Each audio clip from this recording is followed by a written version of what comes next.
If you want to learn more about effective management, head over to mattsingers.com and sign up for my free management training. Welcome to the Mad Singers Management Podcast from madsingers.com, where entrepreneurs and business managers learn and share. If you like the show, don't forget to leave a review. Hello, and welcome back to the Mad Singers Management Podcast. Today, I'm joined by Seth Teagle. Welcome, Seth. Thank you for having me. I'm glad to be here. I am super excited for today's podcast. You have lots of interesting experience in different directions, so I'm excited to talk. But just before we jump into it, Seth, would you mind giving everyone a little bit of background to who you are and how you ended up where you are right now? Yeah, so the short, long story is that I was a firefighter for 22 years, firefighter paramedic in the U.S. For 22 years. Got into real estate about 8 years ago now. Bought my first rental property I ever bought was an apartment complex, 50 unit that I bought with another investor. And from that, we've grown over the last 8 years a company called the Stream Group, which it's basically a private equity firm that buys apartment complexes and commercial real estate throughout the U.S. And then we also manage, we vertically integrated about 2 years ago. So we manage all of our properties in-house and do all the renovations and construction. So it's grown to be pretty big at this point. We have about $185 million of assets under management and about 25 employees. Nice. I love real estate investment myself. So that's an interesting area. So interesting to hear. So you have about 25 staff right now. Is that how is that to manage? How many managers do you have and so on? So we've got 3 managers. We have a asset manager that kind of works directly with myself and my 2 partners, and they kind of oversee. We kind of explain to them what we want to see and how the property should operate and what things make them profitable, and kind of we lay out the business plan for them, and then they oversee the properties wherever they're at in the country. Sometimes that requires them to go visit the properties, but then they work. Each location has a property manager, and then that property manager has several people underneath them, leasing agents, maintenance, construction, and it just kind of trickles down from there. Cool. What's the most challenging aspect from a management standpoint, do you feel? I think that probably the most challenging, a lot of the things that we do in business, that we base it off of what we learned in the fire service. My main partner that I started this with, he was also a lieutenant in the fire service here in Columbus, Ohio. And so a lot of our structure, our chain of command, the way that we do our SOPs and everything are based on same type of structure that we've known for our entire careers, because we were able to lead teams in high stress, high demand environments, utilizing those kind of protocols and SOPs. And so that's kind of how we structured things. But I would say the most challenging thing is your span of control. So something that we were always trained on was that an average person can manage 3 to 5 people. And now once you get outside of that, it really can kind of come off the rails. So we try to, every time that we recognize or see that somebody is overseeing, whether it's task oriented or it's more systems oriented, when they start to kind of manage that, they kind of hit that 5-person, it's different for everybody, but 3 to 5 people, we start to kind of sector it off and create a new position, new supervisor position or whatnot. And that's, so like for me, I in turn manage the asset manager, and then they in turn manage the property managers, and then the property managers manage the maintenance folks and the leasing agents, and it all kind of just breaks down from there. And we've, so I think that was when we got started, that was the biggest challenge, is just trying to make something out of nothing, and trying to figure out, what is the reason we went vertically integrated was because we were having such problems with management companies that we were hiring that were third party. And a lot of them are profit based. So they're constantly trying to scale and get bigger because it drives more revenue and brings more money into the business. And in doing so, they end up dropping the ball a lot on stuff that we need for the way that we execute our properties. And, we have people that invest with us. And when they invest with us, we promise them a specific return. And so in order for us to kind of make sure that return's happening, or the properties, is being ran optimally, we have to be more in control of what's going on there. So that's why we opted to end up kind of creating a management company, construction company that handles all of our stuff. And so that I think that's the biggest thing, span of control, and then building something out of nothing. Yep. Interesting. Yeah, I mean, particularly when you grow bigger, it can make a lot of sense, right? I think early on, it can definitely be difficult trying to grab sort of too many things at once, right? Yeah. But definitely makes sense when you grow into a bigger company to be in control of more things yourself. What sort of things do you hire outside contractors for, or outside businesses? Yeah, so a lot of our construction that we do, for instance, is like if we're having a major roof project done, we'll bring in a roofing company that's local to the area that we vetted. If we have, sewer line issues or major plumbing or electrical issues, we'll bring in outside vendors and whatnot, which is pretty typical in the property management space. But what we do is, all of our maintenance guys, they handle all the day-to-day things, and then all of our crews that we have on each property, they handle all the unit turns and renovations. So we usually buy properties that are low performing, whether they haven't been renovated, maybe they're not up to current standards, or they've just been mismanaged by other folks. That's kind of what we try to buy those types of properties, and then we try to make them better. So, a lot of our, anything outside of our scope, we will hire out or bring in another company. But that's the beautiful thing about multifamily or going bigger, is that we've systematized everything. So if you go into one of our properties in Columbus, Ohio, or you go into it in Oklahoma City, you're going to see the same style flooring, same paint, same, everything. And we try, and that, just the scalability has been, which, it's kind of like why we went the way that we did with real estate. Yeah, that makes sense. That makes sense. So you said a lot of your leadership style comes from what you learn in the fire service. So share with me a little bit. What are the sort of core concepts that you feel that you've picked up from that job? Yeah, so I think that chain of command is super important for us. And I it probably is in other businesses, but I didn't know any other business owners at the time that were really implementing that. I mean, a lot of small business owners, they're in the business, they're in the day-to-day, they're in the thick of it, and it's really hard to work on the business when you're trapped in it. And you're doing, if that's one thing that we didn't want, was we wanted to be systems based, because, if the fire chief leaves and goes out of town, or a lieutenant is off, or whatever, that, the decision maker is gone, somebody else fills that role immediately. And then they just are basing all their decisions off of predetermined SOPs, protocol. If you're, I was a paramedic, so I rode the medic a lot. All the things that we would do on the medic were all things that were based off of a written, chain of orders, if you would, from a physician that was not there with us. So that's kind of how we based everything. We try to eliminate the unpredictableness of property management. So if a building burns down, you do XYZ. If this happens, somebody, passes away in the apartment, and, you do XYZ. If we buy a new property and then you have to change over the utilities, you do XYZ. So really just systematizing it that way. And then I think too, just having ownership, we really try to give our employees, we want them to take ownership of what they're doing, of the job, of the property, and teaching them the way that we do it and what we expect, and then allowing them the ability to make those decisions and not be, not micromanage. And I think that we kind of give them the guideline, and then there's going to be things that come up where they're going to have to operate outside of that guideline. And as long as they can justify the decision that they made, then they're free to do that.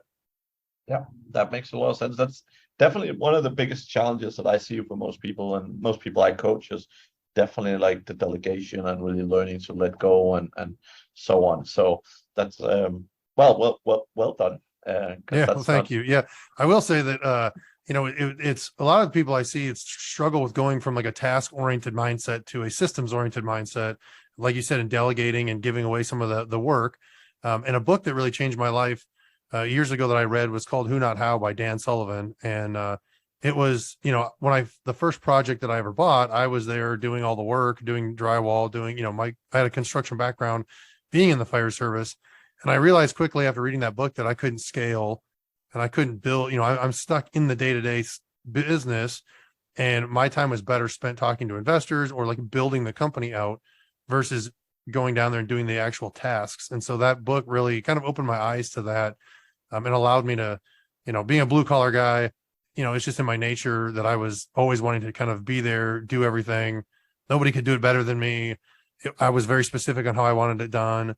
And, I realized that, if I could hire somebody, they could do it at 80% as well as I could, that was good enough. and because it freed me up to do other more important things to grow the business. So, and that's the biggest thing I see with people, right? They're like, well, this other person only gets 90% done or 80% done, and the whole thing is that if they get 80% done without your interference, that means you can spend your time doing more valuable stuff, right? absolutely. Which is exactly where all the benefit comes from, right? Yep. So, Yep. 100%. excellent.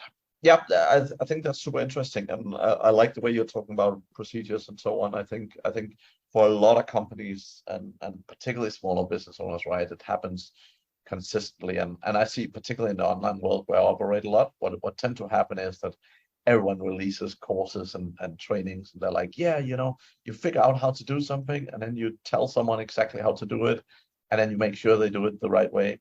And it's like, obviously in any bigger companies, like the CEO is not sitting figuring out what everyone in the company is doing, right? Right. So it's learning to hand over that responsibility and get out of the I have to figure it out first, and just Yeah.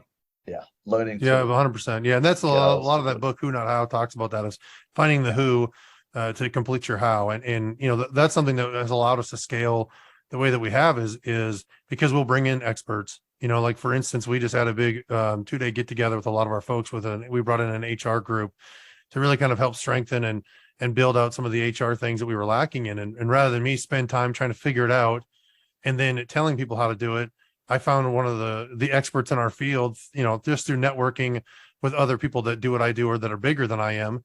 I'm like, hey, how did you get to where you're at? Who did you hire? Who did you bring in? And then once I heard the kind of like the same name come up several different times from people that I trusted, we called them up and said, hey, here's where our struggles are at.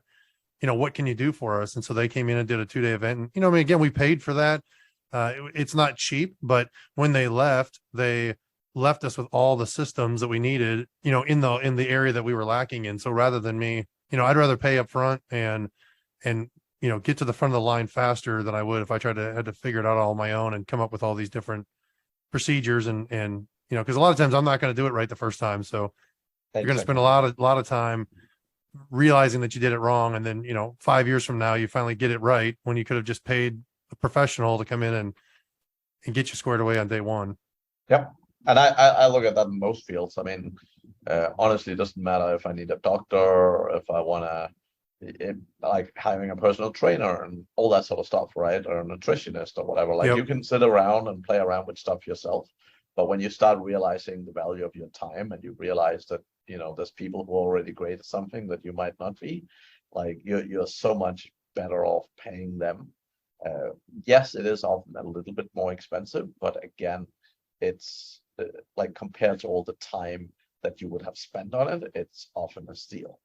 Yeah, because of the time you'd spend on it, you could be growing. If you own a franchise, you could go and open up a second store, or you could do other revenue generating things with your time versus, because you're the only one, most of the time you're the only one that can do that. Or, that's what you could take maybe it costs you $10,000 to have somebody come in, but you can go free. It frees your time up to go make $50,000 or $25,000 or whatever it is. And so then it becomes worth it.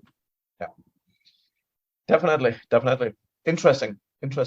So, I mean, obviously, real estate is definitely an interesting area. So, for you guys, I mean, how did you see the difference between moving from fire service to real estate? Like, was it a big shock for you, or was it super different, or what was it like? Yeah. So really for me, about 8 years ago, my back was against the wall. I was married. I started having kids. I found myself working tons of overtime at my job. I mean, I loved it. I loved being in the fire service. I did it for a long time. I mean, it was really the only job I had as an adult, full time. It was a career. I thought I would always do that. And I've found a reconnected through social media, a gentleman that I'd gone to college with. We were roommates, and I went into the fire service and he went into real estate. And when I last saw him, he was going to be a realtor. And then when I reconnected with him, he was a multimillionaire doing wholesaling, hard money loans, house flipping. He had, like you said, a course teaching other people on how to do what he was doing to scale so that they could get there faster. And I connected with him, and I'm just like, hey, this is crazy. Like, what happened to this guy that I knew? And now you're the 7-figure earner. And so he, sent me a course that he did. He sent it to me via email on MP3 that I remember driving around in my car listening to it. And that was the first time I really understood that he had systems and processes to everything that he was doing. And that was, I realized that, that was scalable. And then I was like, okay, I have no experience doing this. So I went and found from his advice, I went and found a local person I started attending real estate meetups, found somebody that was a contractor that flipped houses.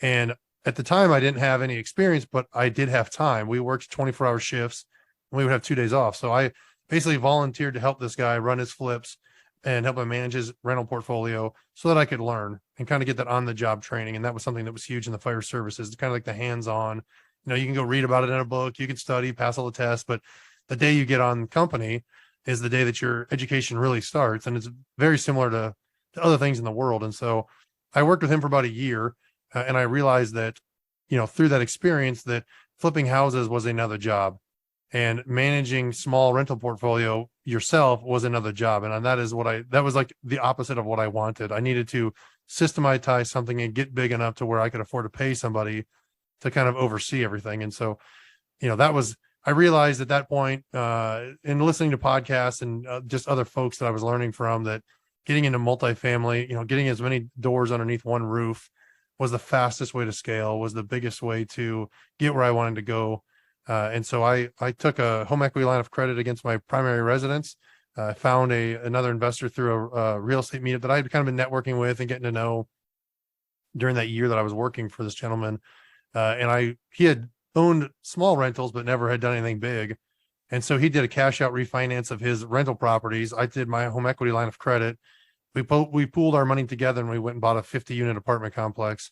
And then my job, the task of it was to run it, for the next year and execute the business plan. So we hired a third-party property management company to do all the leasing and kind of the deal with the tenants.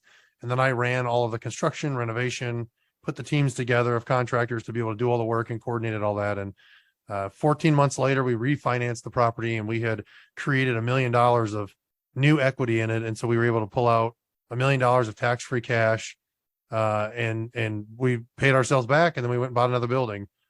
And that's kind of how it started. And we've just kind of gone from there now to where we're the size we are. Fantastic. Yeah. That's the beauty of real estate. It's amazing. Interesting.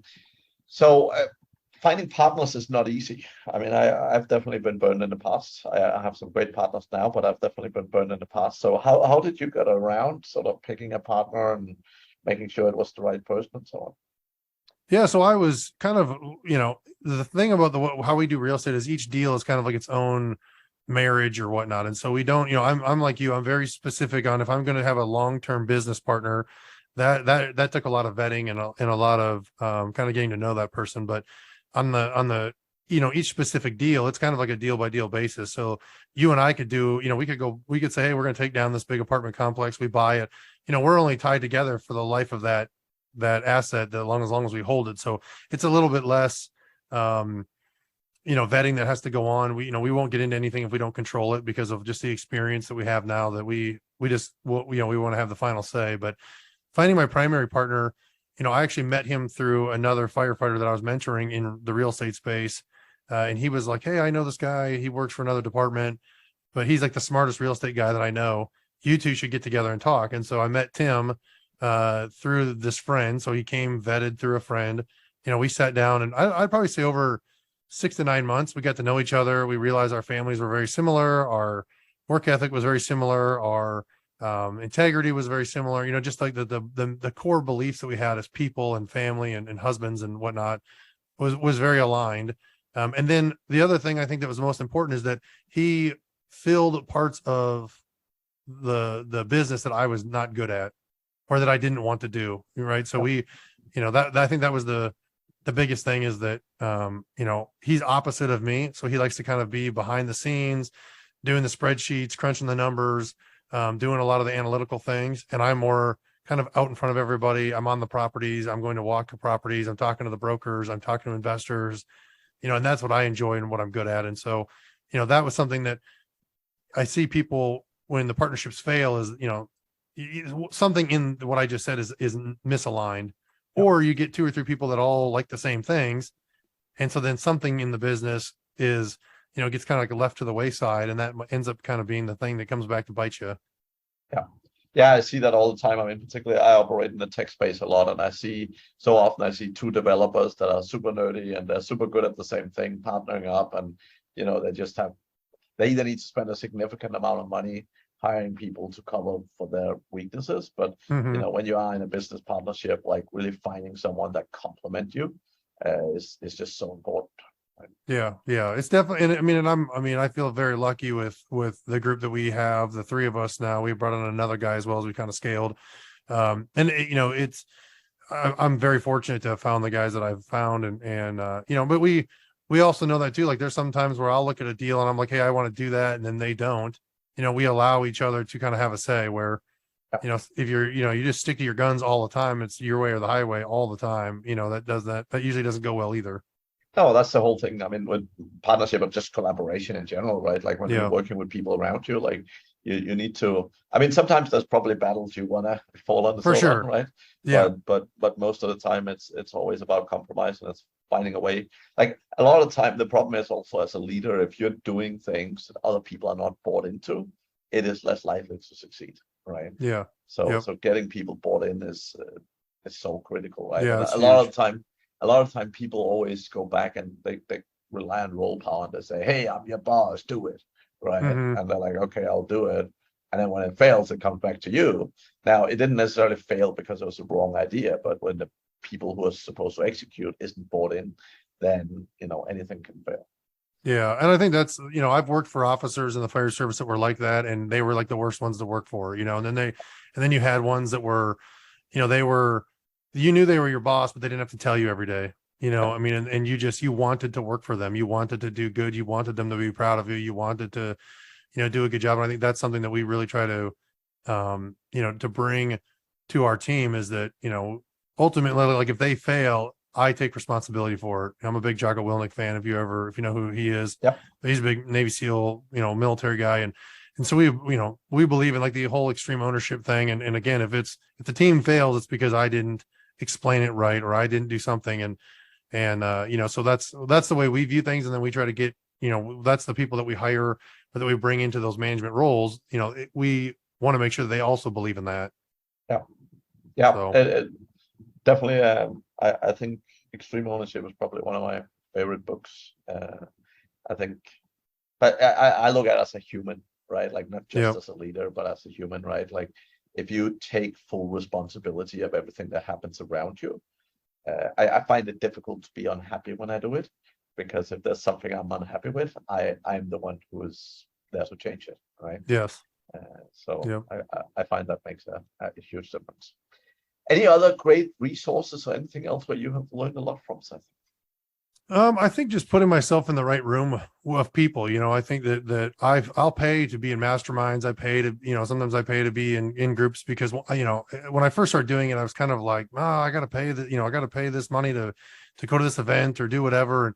And when I realized it and I started looking at it more as an investment, that everybody else in that room also paid that amount of money to get there.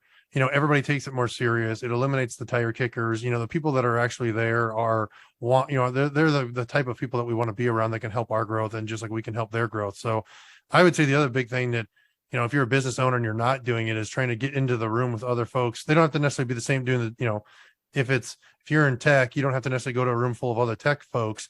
But if you go, if you're in a room with other high level individuals or high, successful business owners, there's so many different things that you can learn from just talking and sitting at the table with those folks. And like you said earlier, is learning from their mistakes, or maybe you're going through something and that person has the answer to, hey, have you tried this, or have you thought about this? And they just look at it through that just that small lens change.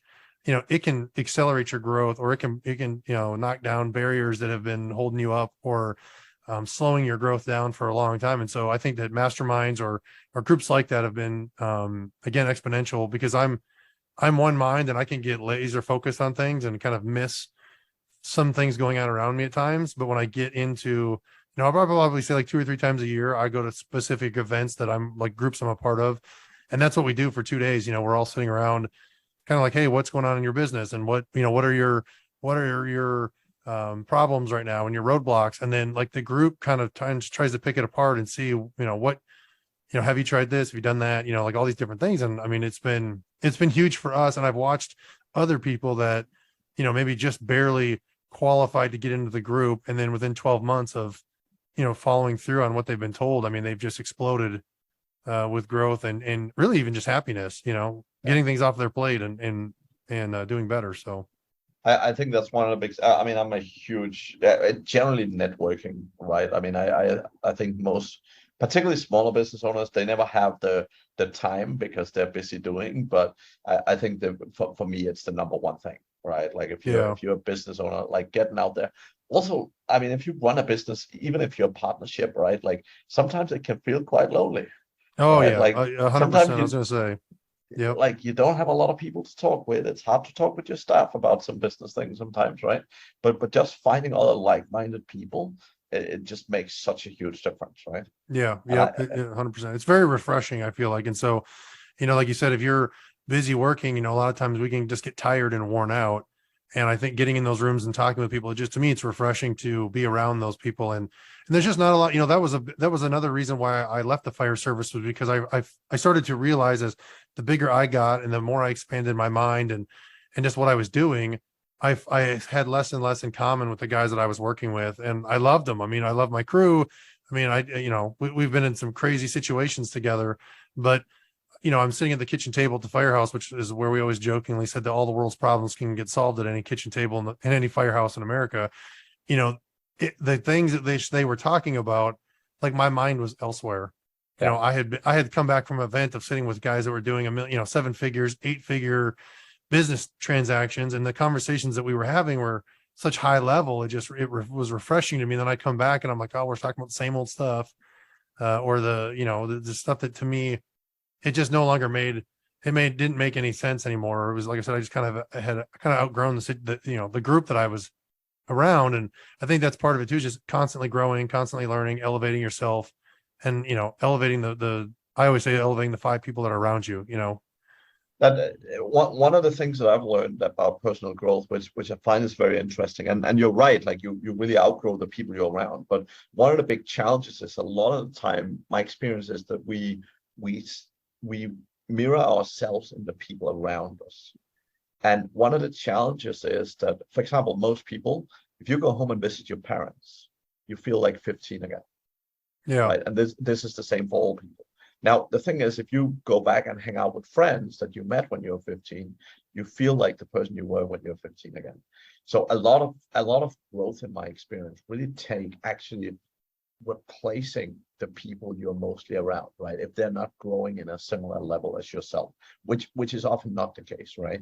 Yeah. And that sounds probably sounds a bit horrible, but reality is that when you start personal growth, when you start personal development, and people do it in all different speeds and all different directions, but when you start it, you really, really need to look at the people around you, because reality is that it's not that the other people are not good enough. It's not about that, but it's just you keep reflecting yourself in people that you've known for a long time, and you keep seeing who you used to be instead of who you are. And a lot of people realize this when they physically move. Like if you physically move from one city to another and suddenly you're surrounded by different people, it's kind of like you're suddenly the person that you've developed and grown the last 10 years.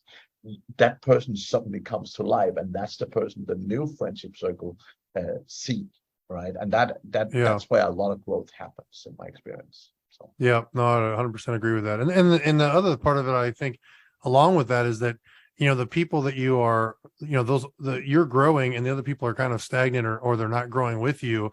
Then you come back and you're full of new ideas and you're full of excitement, and it can get deflated quickly when you're around people that are, they just don't get it. And yeah, kind of like you said, as being even an entrepreneur, like it's hard to talk to other people about the struggles. You're grinding away every day trying to build something, and then you go talk to your buddy even your neighbor next door that's working whatever job that he's working. Like it's hard to have like small talk with that person, because they don't understand what you're going through and what you're feeling. And like you said, you can feel very isolated even though you're around a lot of people. And so that's why I also think, the getting in the rooms of folks that are kind of on your level like that are huge for rejuvenation and growth. And really just, I remember when I did my first the first real estate deal we did, we paid 1.7 million for that. And I remember sitting in my daughter's gymnastics class, I couldn't believe that I was like $1 million. Like it would just always seem like a pie in the sky number to me as a fireman.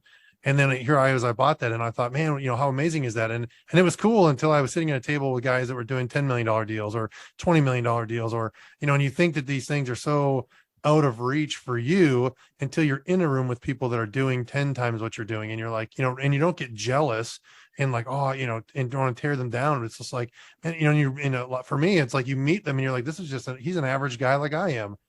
And if he can do it, then I can do it. And then now I've got somebody around me that can kind of give me the roadmap on like, how did you go from where I'm to where you're at today? And then they can help you. And at least in real estate, I've really found that everybody's willing to turn around and kind of help those behind them, if they're willing to do the work. So here's my experience with this. I 100% agree.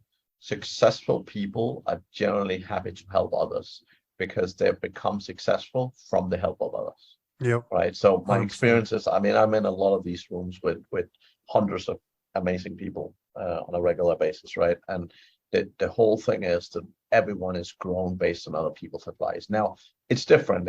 If you're sitting and look like you don't give a shit and don't care, yes, people don't want to help you, right? But if you're eager, if you're enthusiastic, people love helping each other. Like great people, successful people love helping each other. When you look at most of the world, people are so busy pushing each other down to feel better about themselves. But when you surround yourself with successful people, they're all trying to lift each other up. Right? Yep. So get in the right rooms. I've done masterminds for a long time, many years. And one of the key things, so I run different ones and I join different ones. So both at events, where it's sort of a once-off, here's a group type of thing. But I also have masterminds. I have a couple of friends that I meet with every 2 weeks where I've done it for years and years. And, just having people that know the insights of your business and that you can have those conversations with is fantastic, right? Yeah, it's huge. If you're a business owner and you're not doing it, I mean, you really should look at doing it because it's like I said, to me, I feel rejuvenated. I feel like it's new life. And then I bring that excitement, that new life, that rejuvenation back to our team. And, I can communicate things, because maybe we've been stuck on something and we're like kind of, banging our head against the wall, trying to figure it out. And what we keep trying to do is just not working. And I go to the meetup and I'm talking to these, individuals and something clicks or something that they did a year ago or 6 months ago or even a month ago worked for them. And I'm like, oh man, that's exactly what we need. Or maybe we should try that. And then we go back and we do it and it works. I think it's huge for the team, and you just can't look at it as, I know when I started doing it, I was like, man, this is expensive, or, hey, I can't afford this, or, and I had to change my mindset to look at it as an investment, because investing in myself and investing in my personal growth in my mind, it's caused us to be able to explode with what we're doing, and so we make the money back tenfold, and it's not even an issue. So, it's and exactly as you said earlier, like the thing is, like, I've masterminds that are 20 grand, and the whole thing is, that the people who pay 20 grand to be in a room have the money, right? And not just have the money, but they have the mindset. Those are the people you really want to be around. And it's not even about the price, but as you said, like you get rid of all the tire kickers and you can keep leveling up, right? I mean, yeah, from day one, don't go pay 100 grand for a mastermind if you're just starting a business today, right? But the whole thing is, you can follow the people on your level as you get along, and honestly, the more you can invest, the more you can meet great people, the faster you grow in the business will grow. Yep, 100%. Fantastic, Seth. Amazing conversation. Great to get to know you a bit more. Any kind of particular resources besides the ones you've already mentioned that you would recommend for people who are starting out their business or looking to manage their staff better? No, I mean, I think for me, I'm constantly listening to podcasts. I'm constantly reading, if you're not doing those things, I think that you can learn a lot from those on top of going to masterminds, because it's great to drive around. Like for me, I don't even hardly listen to music anymore. I drive around and I'm either listening to an audiobook or I'm listening to a podcast or what on the topics of which we do, trying to learn from others. So if you're not doing that, I mean, there's, everybody says, well, I don't have time to read, but I mean, there's, in today's world, there's 1,000 different ways for you to consume information. And I think that's huge for if you're trying to grow a business, to be doing that. So I think any of those things. And then, social media has been a massive thing for us. We create, putting yourself out there, telling people what you're doing. I'm obviously doing real estate, but if you're doing, you're a car dealer, for instance, you could be, there's people out there there's groups for those people on social media that you can get into and get around. And then again, that's kind of where it starts, I think. And if you're not doing those things, so those are all things that we've added to our business. And it's been a stretch for me. I was the fire service, firefighters are not huge on social media and doing a lot of those things. And so, like I said, I really had to push myself in the early days, and even in the last probably year and a half, 2 years, to kind of put myself more out there. But I realized that it was fear that was holding me back. And once I kind of let go of that and just gave in and said, okay, I'm going to do this, because I was seeing how it was helping other people, it has just been 100 times more rewarding than I could have ever imagined. And so, I think, again, consuming as much information you can, using social media for the platform that it is. There's a lot of consumers of social media, and that's not what I'm talking about. But using it for business, using it for marketing, using it to connect with other folks that are in your industry that are farther down the road than you. I mean, those are all things that we utilize that have helped our growth. So perfect. Seth, if people are eager to get hold of you or connect with you, what's the best place to do so? I'm on all social media, so Facebook, LinkedIn, we're on Instagram. They can go to our website, is www.thestreamgroups.com. That's our investment website. And then if somebody's listening and they're like, man, real estate sounds great, we have our own kind of like education/mastermind platform through thefirehousebros.com. We do what we said right there, is people that are either wanting to get into real estate, or they're in real estate and they want to get into bigger commercial multifamily and bigger projects. They can link up with us there, and then we walk them through how we did it and what we do, and really basically hand them all the work that we've done over the last 8 years. We've packaged it up and we say, hey, here's how you can do it. And then we help them kind of get to where they want to go. So that's we keep the group small, but it's understanding where they want to go and then how we can help them get there. And, like you said, you can get to the front of the line a lot faster if you're with the right people. So fantastic, Seth.